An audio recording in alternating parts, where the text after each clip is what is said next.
चाहने से पुरानी दुश्मनी भी दोस्ती में बदल सकती है। आइए आपको ये बात एक नाग और एक नेवले की कहानी के माध्यम से समझाते हैं। गर्मी के दिन थे। जंगल के किनारे बसे एक छोटे से गांव के पास एक घने बांस का झुरमुट फैला हुआ था। उस झुरमुट में एक तेज, फुर्तीला और बहादुर नेवला रहता था जिसका नाम था बिन्नू। बिन्नू उस झुरमुट में अकेला रहता था, लेकिन वो बहुत सतर्क और समझदार था। वह अक्सर जंगल में घूमता, भोजन खोजता और अपने इलाके की निगरानी किया करता था। उसी झुरमुट से थोड़ी दूर पर एक पुराना मिट्टी का टीला था जिसमें एक खतरनाक और विशाल काला नाग अपनी नागिन और बच्चों के साथ रहता था। नेवले और सांपों के बीच पुरानी दुश्मनी की कहानियां हम सबको पता है और जंगल के हर कोने में भी यही सुनाई देता है। यही कारण था कि बिन्नू ने हमेशा नागों से दूरी बनाकर रखी थी। वो जानता था कि एक भी चूक जानलेवा हो सकती है।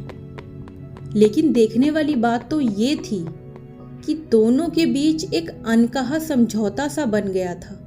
कोई किसी के इलाके में ना आए तो टकराव की ज़रूरत ही ना हो।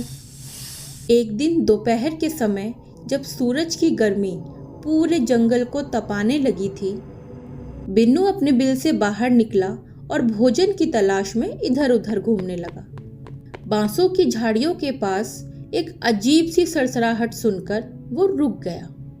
उसने कान खड़े किए और धीरे धीरे उस आवाज की दिशा में बढ़ा।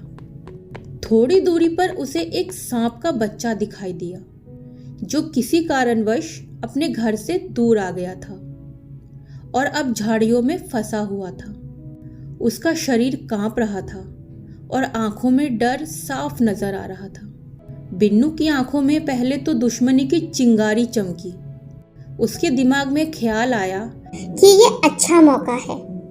दुश्मन का बच्चा है, इसे मारकर दुश्मनी को जड़ से खत्म किया जा सकता है। लेकिन तभी वो बच्चे की मासूमियत और डर से भरी आंखों को देखता रहा। उस बच्चे की सांसें तेज हो रही थी, जैसे वो हर पल किसी हमले की आशंका से सहमा हुआ हो।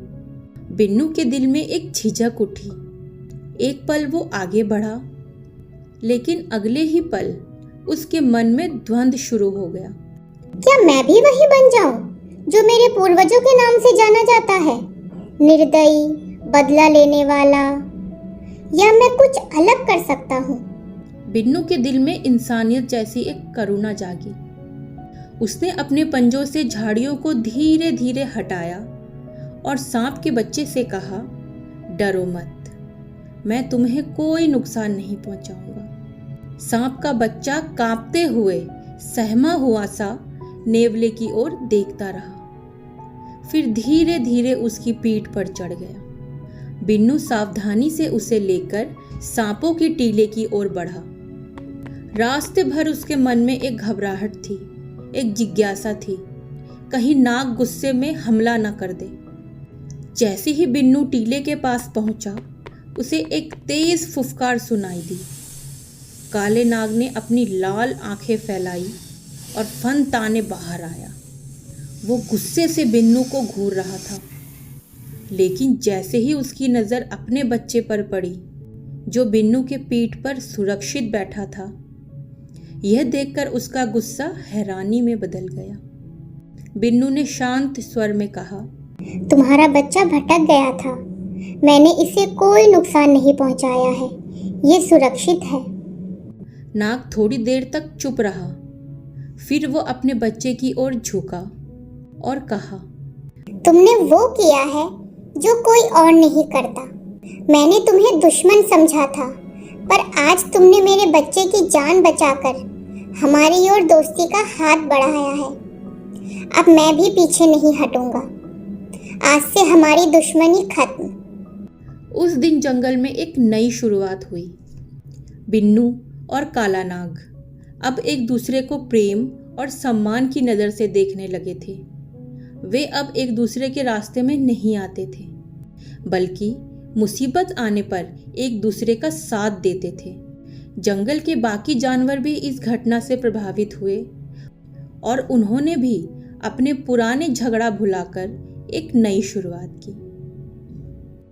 इस कहानी से हमें ये सीखने को मिला कि एक नए रिश्ते की शुरुआत कभी भी की जा सकती है, बस पहल आपको करनी होगी।